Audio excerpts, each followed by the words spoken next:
Desde el Espíritu Metodista, hermanas y hermanos, los saludamos fraternalmente en el amor en Cristo, deseando que el Señor bendiga sus hogares y sus trabajos. Les habla el hermano Humberto Fernández para compartir con ustedes diálogos bíblicos, teológicos y de doctrina metodista, que fortalezcan nuestro espíritu cada día. Amén. Somos uno en espíritu y en el Señor. Somos uno en espíritu y en el Señor. Y rogamos que un día nuestra unión sea total y que somos cristianos los dos. El Señor es mi fuerza, mi roca y salvación. El Señor es mi fuerza, mi roca y salvación. Tú me guías por sendas de justicia, me enseñas la verdad. Tú me das el valor para la lucha, sin miedo avanzaré. El Señor es mi fuerza, mi roca y salvación. El Señor es mi fuerza, mi roca y salvación. Iluminas las sombras de mi vida, al mundo das la luz. Aunque pase por valle de tinieblas, yo nunca temeré. El Señor es mi fuerza, mi roca y salvación. El Señor es mi fuerza, mi roca y salvación.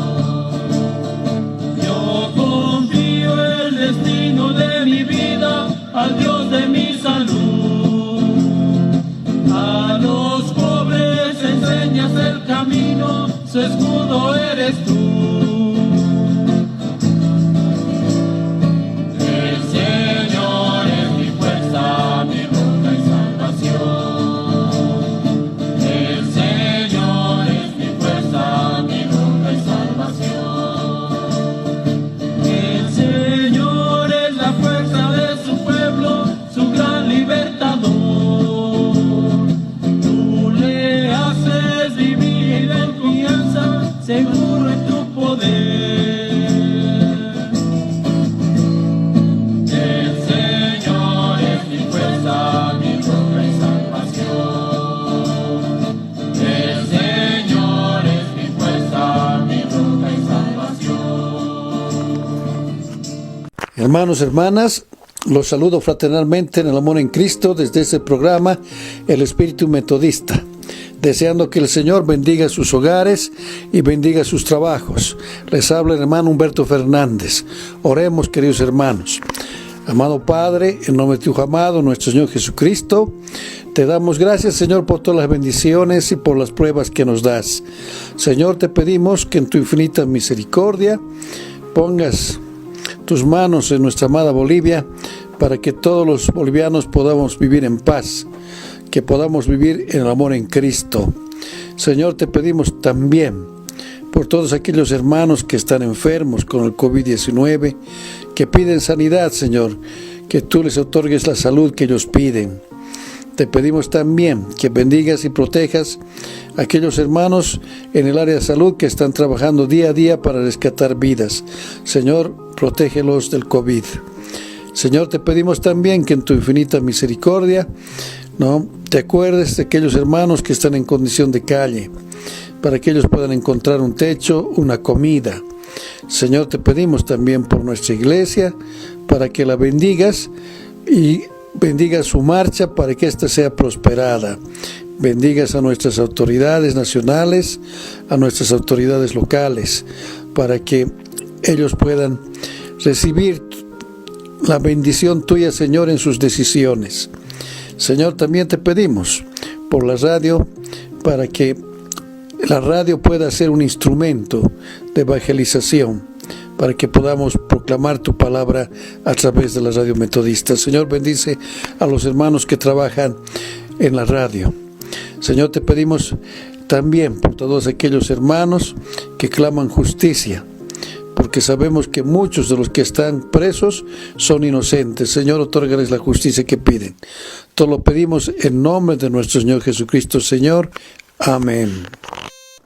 Queridos hermanos y hermanas, como todos sabemos, en este tiempo, en nuestro país, ¿no?, nos duele tanto ver a los hermanos enfrentados entre bolivianos.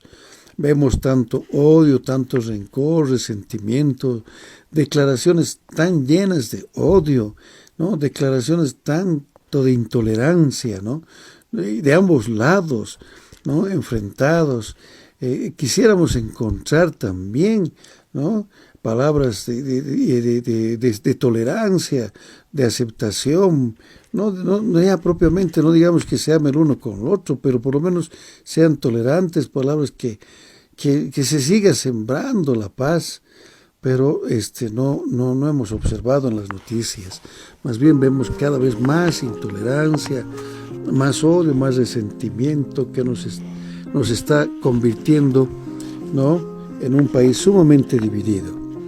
Por esto, queridos hermanos y hermanas, vamos a tener la palabra en 2 Corintios, ¿no?, versículos 15 al 21. La palabra del Señor dice así: y por todos murió, para los que viven ya no vivan para sí, sino para aquel que murió y resucitó por ellos. De manera que nosotros de aquí en adelante a nadie conocemos según la carne, y aun si a Cristo conocemos según la carne, ya no lo conocemos así. De modo que si alguno está en Cristo, nueva criatura es. Las cosas viejas pasaron, he aquí todas son hechas nuevas, y todo esto proviene de Dios, quien nos reconcilió consigo mismo por Cristo y nos dio el ministerio de la reconciliación. Que Dios estaba en Cristo reconciliando consigo al mundo, no tomándoles en cuenta a los hombres sus pecados, y nos encargó a nosotros la palabra de la reconciliación. Así que somos embajadores en nombre de Cristo, como si Dios rogase por medio de nosotros. Os rogamos en nombre de Cristo, reconciliaos con Dios. Al que no conoció pecado, por nosotros lo hizo pecado, para que nosotros fuésemos hechos justicia de Dios en él. Amén. Hermanos y hermanas, como decíamos, en este tiempo en que nuestro país está viviendo momentos de una crisis profunda, una crisis social, una crisis política, que deriva en un enfrentamiento entre bolivianos, en una falta de entendimiento. Parecería ser que todos nos hemos vuelto locos y no escuchamos ni el uno ni el otro, y que solo queremos ganar mediante la fuerza, ¿no? Y en eso levantamos tantas palabras de odio, resentimiento, rencor. No habrá de ser posible, o habrá que preguntarse si será posible, paz y reconciliación entre nosotros. Pero sabemos que nuestro Señor es omnipotente y que todo lo puede, y hará posible que los bolivianos podamos vivir en paz y reconciliados con Dios y con nosotros mismos. En esta palabra que leemos hoy en día, ¿no?, que nos parece bastante apropiada por el momento que vive en nuestro país.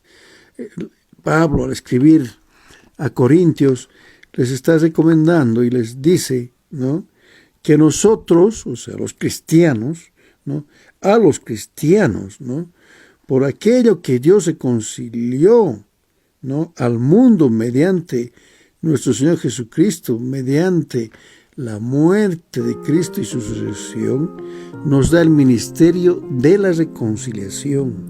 La palabra dice aquí que nosotros, nos ha encargado a nosotros la palabra de la reconciliación.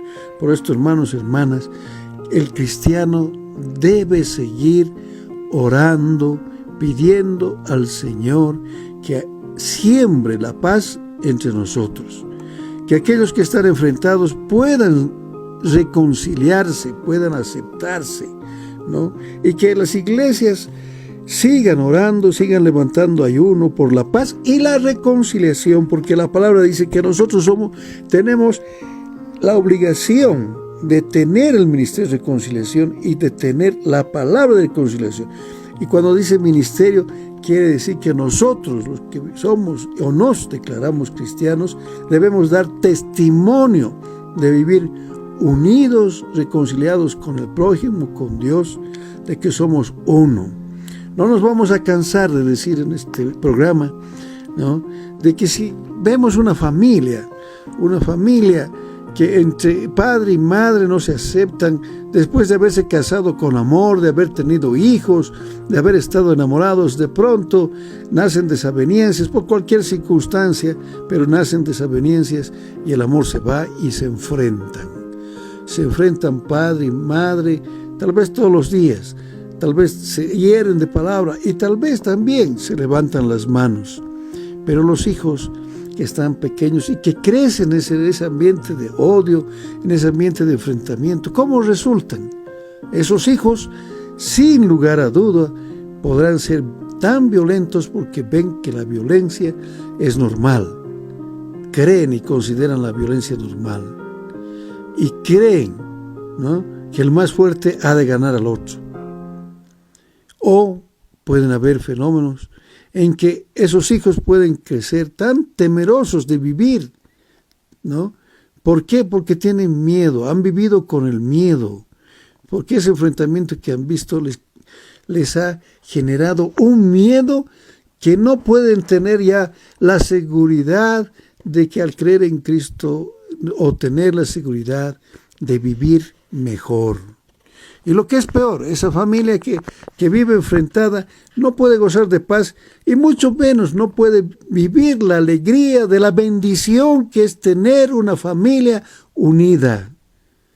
La mayor bendición que existe, queridos hermanos y hermanas, es gozar de una familia unida y mucho más tal vez unida en el amor de Cristo, en el amor de Dios. Lo mismo, queridos hermanos, un país, un pueblo que vive enfrentado, odiándose, ¿no?, peleando, siendo intolerantes, no va a poder ser pues un país unido jamás, ni va a poder ser un país que progrese. Cada vez ha de ser, ¿no?, cada vez va a ser más subdesarrollado. No podemos crecer porque hay necesidad de paz para poder haber un desarrollo económico. Pero no olvidemos también que la paz, ¿no?, la paz exige justicia. Justicia para todos, no solamente para unos y no para otros, sino una justicia para todos. Una justicia en que el pobre, el oprimido pueda vivir mejor y que el país, todos los hermanos que están enfrentados hoy en día, ¿no?, odiándose tanto, puedan reconstruirse, puedan reconciliarse para construir una patria mejor. Una patria unida, una patria que progrese, una patria que sirva al Señor. Porque acá la palabra nos dice muy claramente, Pablo les dice, os rogamos en nombre de Cristo, reconciliaos con Dios. ¿Y qué es reconciliarse con Dios? Reconciliarse con Dios no es nada más que cumplir esos mandamientos que nos ha dado nuestro Señor, que es amar a Dios y amar al prójimo. Amarnos entre nosotros, o por lo menos tolerarnos, ¿no?, tener esa misericordia, ¿no?, con el prójimo, porque seremos juzgados por nuestras acciones, ¿no?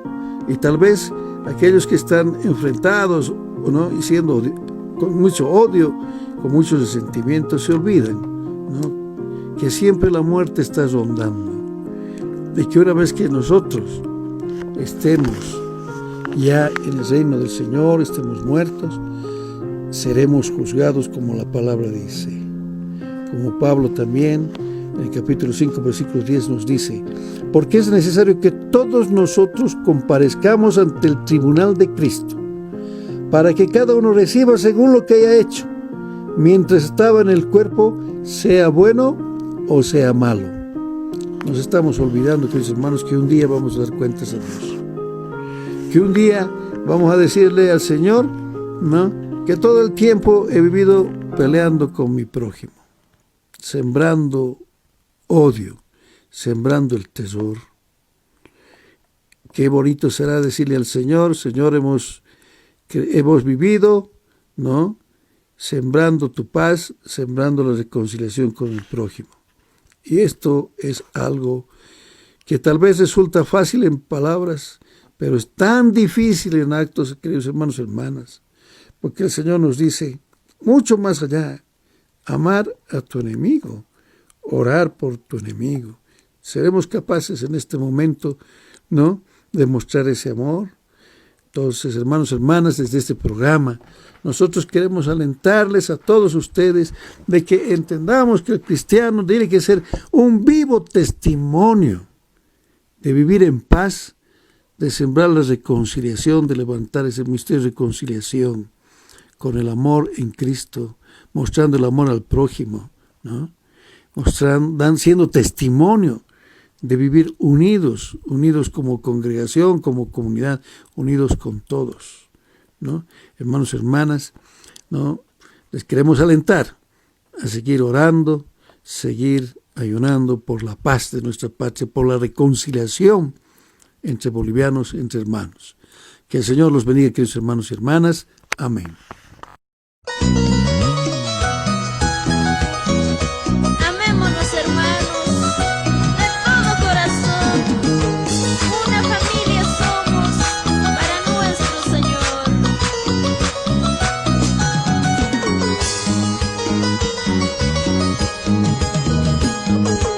Amémonos, hermanos, de todo corazón. Amémonos, hermanos, de todo corazón. Una familia somos para nuestro Dios. Una familia somos para nuestro Dios.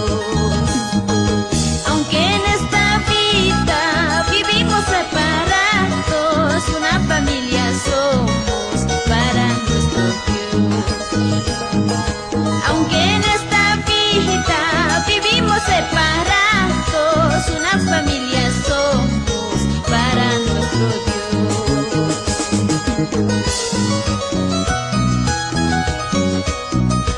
Aunque en esta vida vivimos separados, una familia somos de nuestro Padre Dios. Aleluya. Amémonos, hermanos, de todo corazón. Amémonos, hermanos, de todo corazón. Una familia somos para nuestro Dios. Una familia somos para nuestro Dios. Aunque en esta vida vivimos separados, una familia somos para nuestro Dios. Aunque en esta vida vivimos separados, una familia somos para nuestro Dios. Con las palmas arriba, Cristo, Cristo, Cristo, Cristo.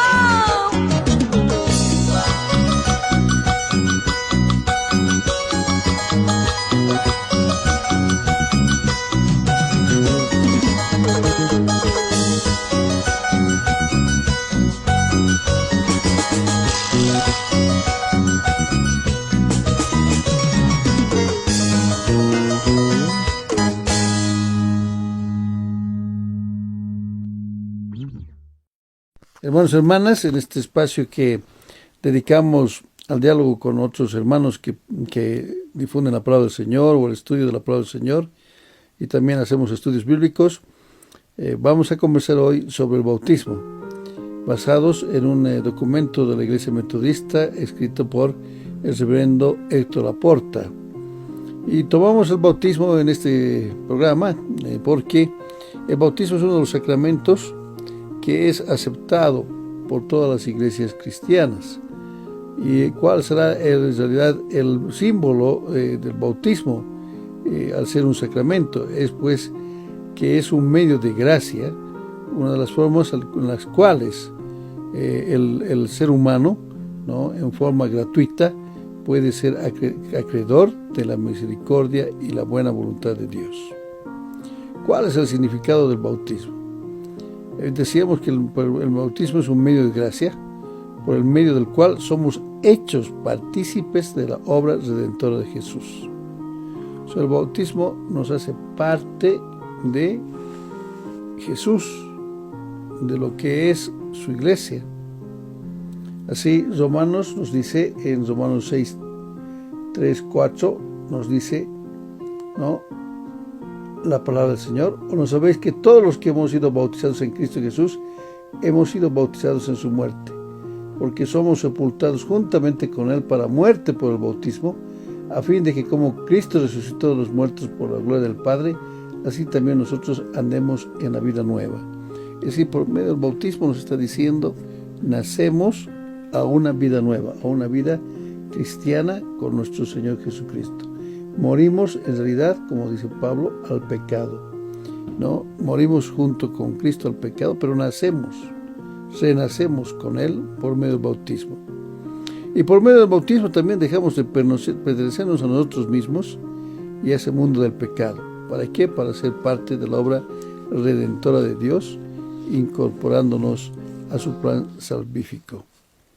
Entonces, por medio del bautismo somos puestos en el mundo como Cristo, para salvación, para entregar nuestra vida, que ya no nos pertenece, a fin de que se haga realidad el reino de amor y de justicia, al cual ahora a través del bautismo hemos sido incorporados. ¿Cuáles son las formas que las iglesias cristianas han estado utilizando para bautizar? Y encontramos tres formas. Las iglesias cristianas han utilizado tres modos de bautismo. El primero, la inmersión o el sumergimiento. El segundo, la efusión. Y el tercero, la otra forma, es la aspersión. ¿Qué son entonces estas formas? Iremos viendo, pero antes veremos que la acción del bautismo se expresa en el Nuevo Testamento con el verbo griego baptizo. Y bautizo, que quiere decir intensivo de bapto, y sus derivados, que significa introducir en el agua, sumergir o simplemente lavar en agua. Quería decir, si nosotros nos imaginamos que estamos metiendo una tela al agua, ¿no?, para simplemente lavarla. Pero el agua, tenemos que tener en cuenta, queridos hermanos, el agua siempre ha sido un signo de purificación. El agua siempre ha sido un signo que han usado las diversas culturas para el bautismo, porque no solamente son los cristianos los que han aprendido a hacer el bautismo, sino que son diferentes culturas que han practicado el bautismo en diferentes formas, girando en diferentes formas y maneras, pero la mayoría basan en el agua porque es una forma de purificarse. Vamos a entender ahora qué quiere decir un bautismo por inmersión o un sumergimiento. Un bautismo por inmersión o sumergimiento muestra nuestra unión con Cristo tanto en su muerte como en su resurrección y la nueva vida. Cuando leíamos Romanos 6, 3, 4. Esto no es más que la acción de sumergir la persona en el agua. Por eso se llama de inmersión. La efusión señala particularmente la unión del bautizado con Cristo resucitado mediante la nueva vida del Espíritu Santo derramado sobre nosotros. Esto no solamente la efusión, es nada más que significa que echamos agua sobre la cabeza de quien está siendo bautizado. Echamos bastante agua sobre esa cabeza.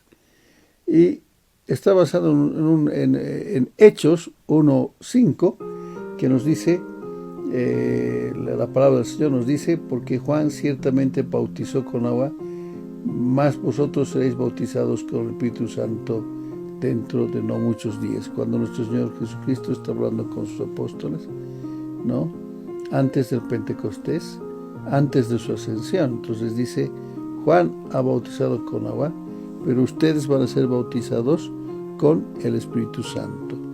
Y en la efusión se entiende como forma, ¿no? Por eso dice, se señala particularmente la unión del bautizado con Cristo resucitado, pero mediante una nueva vida en el Espíritu Santo. En la expresión tiene un fundamento bíblico en el Antiguo Testamento. Y la aspersión se habla más que todo en el Antiguo Testamento. Si tomamos Ezequiel, por ejemplo, 36, el capítulo 36, versículos 25, dice, cuando está hablando Ezequiel, que le habla al Señor y le dice: esparciré sobre vosotros agua limpia, y seréis limpiados de todas vuestras inmundicias, y de todos vuestros ídolos os limpiaré. Os daré corazón nuevo y pondré espíritu nuevo dentro de vosotros, y quitaré de vuestra carne el corazón de piedra, y os daré un corazón de carne. Se está refiriendo, es que está esparciendo el Señor agua para purificar a su pueblo, ¿no? Para que sean limpiados de toda inmundicia. Esto es la aspersión. Y esta forma de bautismo, que es solamente botar el agua encima de las cabezas, la aspersión, es entonces ha sido más utilizado, digamos, en las misiones, ¿no? Cuando la iglesia era misionera, entonces se utilizaba este asunto de la aspersión, porque eran lugares que tal vez no había agua. Pero lo que hay que tener en cuenta, queridos hermanos, es que fundamentalmente, sea cual sea estas tres formas de bautizo que se está dando en las iglesias cristianas, debemos tener presentes que no es la cantidad de agua la que va a salvar. No porque nosotros seamos bautizados en una piscina, en un río, en un lago, vamos a ser salvos. O simplemente porque se recibe el bautismo por efusión, por derramar agua en la cabeza de uno, vamos a ser salvos. No es la cantidad de agua, sino es la acción de Dios. Entonces no nos podemos ceñir, desde este programa creemos, dogmáticamente a un determinado modo de bautizo, porque no es cantidad de agua, sino es esa, en algunos casos, la fe que se pone en el bautismo, y en otros casos la fe que los padres de algún niño, ¿no?, o niña, o de algún párvulo, ponen para el bautismo. Y es la espiritualidad de recibir ese bautismo que nos hace parte de la iglesia de Cristo, que nos hace parte de la salvación de Cristo.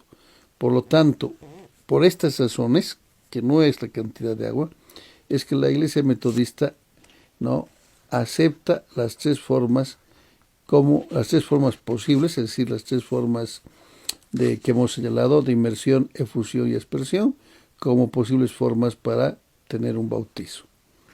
La otra gran pregunta, queridos hermanos, es: cuando se realiza el bautismo, ¿quién es el que bautiza? ¿Dios, la iglesia o la denominación? En realidad tenemos que tener presente, según Mateo 28:19, que el bautismo se administra con el nombre de Dios Trino, Padre, Hijo y Espíritu Santo. Con ello se está afirmando que es Dios quien bautiza, quien acepta al hombre o a la mujer pecadora para redimirlo, quien nos invita a una nueva vida. Por esta razón es que la iglesia metodista reconoce también el bautismo de otras iglesias cristianas sin distinción, incluyendo a la iglesia católica como también a la iglesia ortodoxa, de todo aquel bautismo que haya sido hecho en nombre del Dios Trino, Padre, Hijo y Espíritu Santo, siguiendo la gran comisión que nos da en Mateo, la palabra en Mateo 28:19. Pero, ¿qué es la posición en cuanto al rebautismo? Una práctica que ahora en estos últimos años se ve, que hacen las congregaciones, un rebautismo. En realidad se considera que un rebautismo no es conveniente, porque nosotros los metodistas creemos que el bautismo es un sacramento que nos hace parte de la Iglesia Universal, y al rebautizar entonces estamos distorsionando. Por lo menos desde este programa creemos que el rebautismo hecho en los últimos años, volverse a bautizar, no está de conformidad a la disciplina metodista, y por otro lado, queridos hermanos, hace que esto se convierta solamente en un símbolo, se pierde el sentido del bautismo. Y aún es mucho más interesante incluso recordar, hermanos, que En el siglo XVI, cuando se hace la Reforma Protestante, cuando Lutero viene y Calvino, no se ha exigido nunca el rebautismo. El bautismo, aunque hubiese provenido de la Iglesia Católica Romana, era aceptado por los reformistas. Lo propio, la Iglesia Católica Romana no obligaba a rebautizarse a las personas que venían del seno de aquellas iglesias que fueron bautizados, de aquellos hermanos que fueron bautizados en las iglesias que ellos llaman separadas, los hermanos separados. Bien, en cuanto a que si el bautismo es un acto personal o comunitario, recordemos que cuando nuestro Señor Jesucristo se bautiza, ¿no? Frente a una comunidad, la comunidad de Juan el Bautista, ¿no? Entonces el bautismo no es un hecho individual, sino que nos hace ser participantes de un cuerpo, del cuerpo de Cristo. En 1 Corintios 12:13 nos incorpora a la comunidad de creyentes, en donde no existe ningún tipo de discriminación. Dios nos ha previsto el bautismo para que sea un símbolo del amor fraterno comunitario, ¿no? Por eso la celebración del sacramento del bautismo es hecho delante de todos, expresando públicamente a la persona que se bautiza su vínculo con Dios y con su pueblo al cual se integra. Recordemos también, hermanos, un poquito en cuanto que es un solo bautismo. Tengamos que tener presentes Efesios capítulo 4 en su versículo 5, que dice: un Señor, una fe, un bautismo, un Dios y Padre de todos, el cual es sobre todos y por todos y en todos. Una sola fe, un Señor, una fe, un bautismo. Un solo bautismo, queridos hermanos, en nuestro Señor Jesucristo. Bien, pero la polémica que siempre ha estado en toda la historia presente ha sido: ¿qué es lo que manda la Escritura? ¿Bautizar a los niños, a los párvulos, o bautizar solamente a los adultos?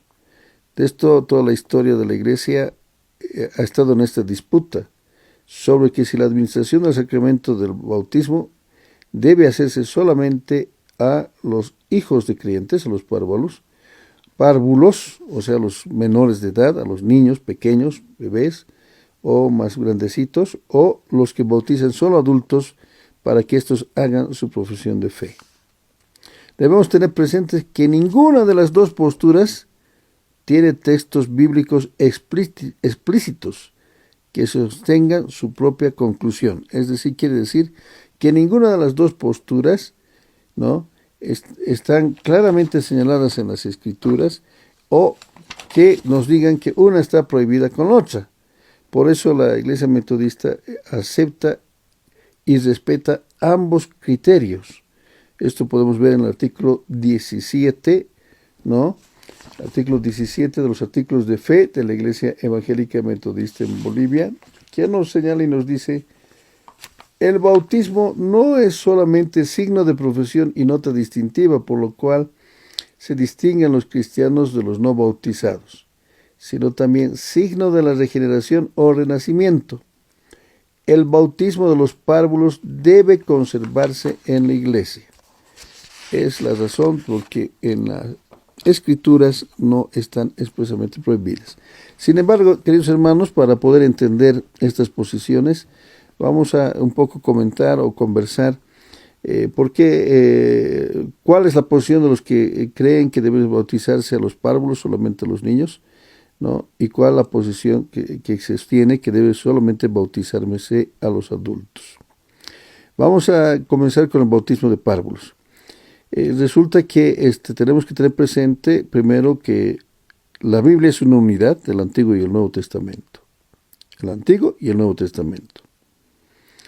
Y el pacto de Dios con su pueblo, o sea, el pacto que hace Dios con Abraham, su descendencia, expresada en Génesis 17, ¿no?, con David, con Moisés, con Débora, un pacto que le señala que ellos son su pueblo escogido, y que esa expresión de su pacto era la circuncisión que todo judío debía hacerse. Pero la circuncisión en ese tiempo y ahora también, ¿no? La circuncisión es una señal y marca del pacto entre Dios y su pueblo que se realiza a los niños y se realizaba a los niños de 8 días de nacido. Génesis 17:12. Y no existía el argumento de que los niños no tienen capacidad de entender el pacto de Dios con su pueblo. Nos explicamos, queridos hermanos. La circuncisión que era en ese tiempo del Antiguo Testamento y que ahora el pueblo o la religión judía lo sigue manteniendo, se efectúa a niños que tienen 8 días. Entonces ahí no hay ninguna diferencia en que sea mayor o sea menor. Cuando Pablo nos habla del pacto eterno con Dios, nos está diciendo que la circuncisión y el bautismo son señales exteriores. La circuncisión y el bautismo son señales exteriores de pertenecer al pueblo de Dios y por ello guardan una continuidad. Razón de ello, ¿no?, es que se llamará al bautismo la circuncisión de Cristo. Colosenses 2, 11 al 14, Romanos 4, 11 al 12 y 2 de Corintios 1, 22.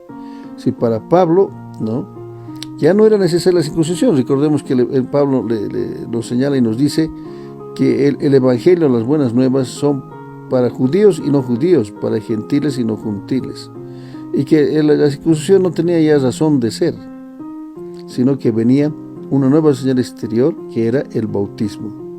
Entonces, concluíamos que la circuncisión y el bautismo guardan una relación atestiguada por las raíces bíblicas, es decir, ambas posiciones, tanto la circuncisión como el bautismo, tienen su posición bíblica. Y entonces, la pregunta sería, ¿por qué entonces tendría que existir un impedimento para practicar el bautismo en los párvulos de hijos de padres cristianos? Esto es algo que les dejamos a cada oyente, a cada uno de ustedes, hermanos y hermanas, para que ustedes saquen también sus propias conclusiones y revisen también la palabra del Señor, revisen la Biblia y vean si realmente hay un fundamento bíblico que excluya el uno del otro. Pero también en el tiempo de nacimiento de la iglesia cristiana, ¿no?, en los primeros años, la fe era como una expresión comunitaria, es decir, se bautizaba, si ustedes revisan el libro de los Hechos, ¿no?, por familias, por casas enteras.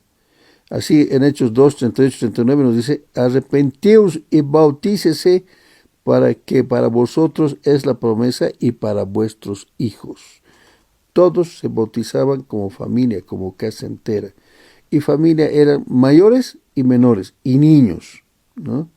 Por eso también en Hechos, en 16, 31, 34, nos dice: cree en el Señor Jesucristo y serás salvo tú y tu casa.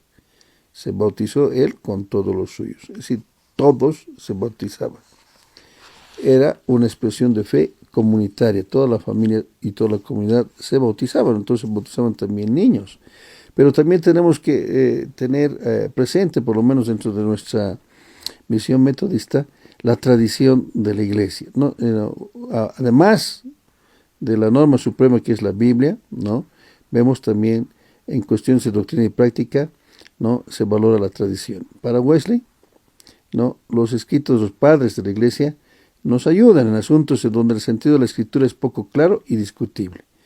En este sentido debemos tener y presente que los reformadores protestantes del siglo XVI continuaban bautizando a los niños, ¿no?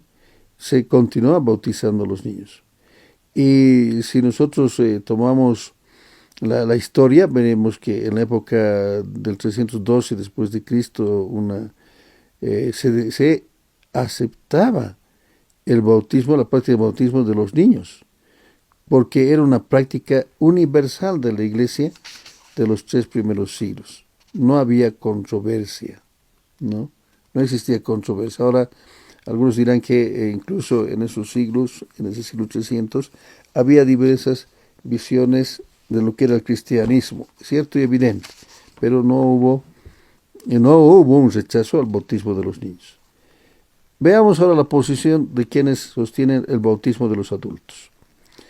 El bautismo de los adultos, queridos hermanos, esta postura está basada en una base lógica de que solo la persona adulta está en capacidad de tomar decisiones y acciones responsables. Es decir, solo una persona adulta puede expresar su fe, puede tener la madurez suficiente para decir: yo quiero bautizarme porque yo creo, porque yo ya he entendido lo que es Cristo, he entendido lo que es la palabra del Señor, y por eso quiero ser bautizado solamente por cuando yo soy adulto, ¿no? Esto cierto, evidente, suena lógico, ¿no? Pero veamos, ¿no?, un poco por qué sostienen este aspecto de que solo los adultos pueden bautizarse. Esto se está sosteniendo, como hemos dicho, en todo el libro de los Hechos también. En el libro de los Hechos, ¿no? Resulta que tenemos que tener en cuenta que era una iglesia misionera. Era la misión de difundir el Evangelio. Entonces se difundía el Evangelio no en los niños, se difundía el Evangelio en los jefes de las casas, en las personas mayores, en las sinagogas. Entonces se bautizaba a las personas mayores, y estas personas mayores entonces indudablemente que expresaban su fe. Y por eso entonces cuando leemos Marcos 16:16 dice: el que creyere y fuere bautizado será salvo, ¿no? Entonces, el Nuevo Testamento entonces está diciendo, ¿no?, de que nos está mostrando en realidad ejemplos de que son personas mayores las que se bautizan. Ahí tenemos el caso del etíope, una persona que era soltero, no tenía familia, estaba lejos, ¿no?, en Hechos 8:36-39, que se bautiza solo creyendo. Y Saulo, que tiene una experiencia con Cristo en camino a Damasco, en Hechos 9:17-19, ¿no?, que también ya era una persona ya mayor, ya formada. Entonces, resultado que el basamento tampoco está prohibiendo el bautismo de los niños, pero también está aceptando también el bautismo de mayores, ¿no? Pero ahora la gran pregunta es: el bautismo, realmente otra gran discusión ha sido si el bautismo nos da la salvación, si verdaderamente nos da la salvación. Si vemos los ejemplos en Pablo, ¿no? Pablo ya estaba aceptando a Cristo y posteriormente fue bautizado. Pero ¿qué es realmente el bautismo un símbolo de la salvación? Bueno, en realidad hay iglesias que sostienen, como lo sostenía en la antigüedad, en la Reforma protestante, ¿no? Calvino sostenía que no era necesario el bautismo para la salvación, ¿no? Bastaba la fe, ¿no? Bastaba la fe.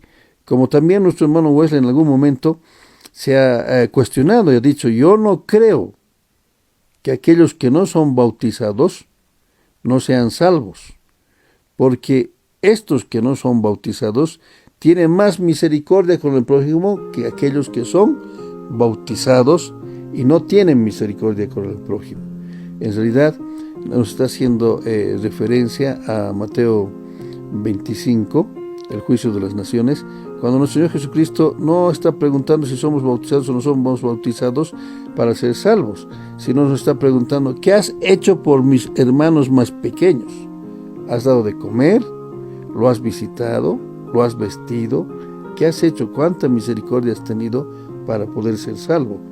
Entonces, en ese sentido, hermano, la reflexión es profunda, porque si somos bautizados y hemos entendido el bautismo y no hemos hecho de él solamente una formalidad, tenemos que entender que lo primero es servir al prójimo, servir a Dios, servir al prójimo, ¿no?, con el amor que Cristo nos ha señalado, con la misericordia al prójimo.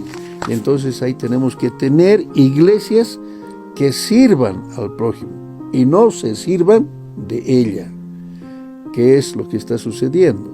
Y en estos últimos tiempos hemos hecho del bautismo más una formalidad que un cambio de vida, un volver a nacer, un volver a renacer.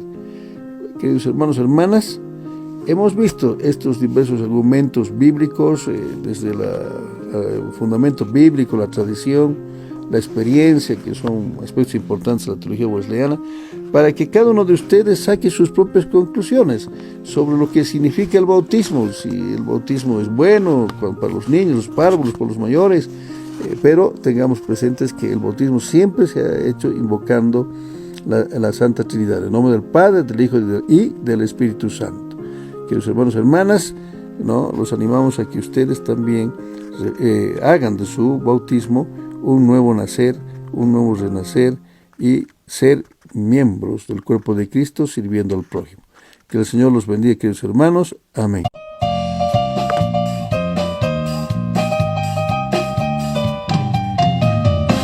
La fe viene por el oír y el oír por la palabra. Si tú tienes fe, se mueven las montañas. La fe viene por el oír y el oír por la palabra. Si tú tienes fe, se mueven las montañas. Así dice el Señor, lo que pidieres yo te daré, conforme a lo que pidieres, así yo te daré. Así dice el Señor, lo que pidieres yo te daré, conforme a lo que pidieres, así yo te daré. Yo te daré, así yo te daré, yo te daré, yo te daré, así yo te daré, yo te daré, yo te daré, así yo te daré, yo te daré, yo te daré, así yo te daré. La fe viene por el oír y el oír por la palabra. Si tú tienes fe, se mueven las montañas. La fe viene por el oír y el oír por la palabra. Si tú tienes fe, se mueven las montañas. Así lo que pidieres yo te daré, conforme a lo que pidieres, así yo te daré. Así dice el Señor, lo que pidieres yo te daré, conforme a lo que pidieres, así yo te daré. Yo te daré, yo te daré, así yo te daré, yo te daré, yo te daré, así yo te daré, yo te daré, yo te daré, yo te daré, yo te daré, así yo te daré. He aquí la leña y también el fuego, pero el Cordero, Padre, ¿dónde está? Esta es la respuesta del Padre a su Hijo. Dios proveerá, hijo mío, Dios proveerá. Dios proveerá, hijo mío, Dios proveerá. Dios proveerá, Dios proveerá. Dios proveerá, Dios proveerá. Dios proveerá, Dios proveerá. Dios proveerá, Dios proveerá. He aquí la leña y también el fuego, pero el Cordero, Padre, ¿dónde está? Esta es la respuesta del Padre a su Hijo. Dios proveerá, hijo mío, Dios proveerá. Dios proveerá, hijo mío, Dios proveerá. Dios proveerá, Dios proveerá. Dios proveerá, Dios proveerá. Dios proveerá, Dios proveerá. Dios proveerá, Dios proveerá. Jehová Jireh es mi proveedor, su gracia es suficiente para mí. Cántele. Jehová Jireh es mi proveedor, su gracia es suficiente para mí. Él mis necesidades suplirá, conforme a sus riquezas y gloria. Él manda que los vientos no agiten tempestad, su gracia es suficiente para mí. Él mis necesidades suplirá, conforme a sus riquezas y gloria. Él manda que los vientos no agiten tempestad, su gracia es suficiente para mí. Su gracia es suficiente para mí. Su gracia es suficiente para mí.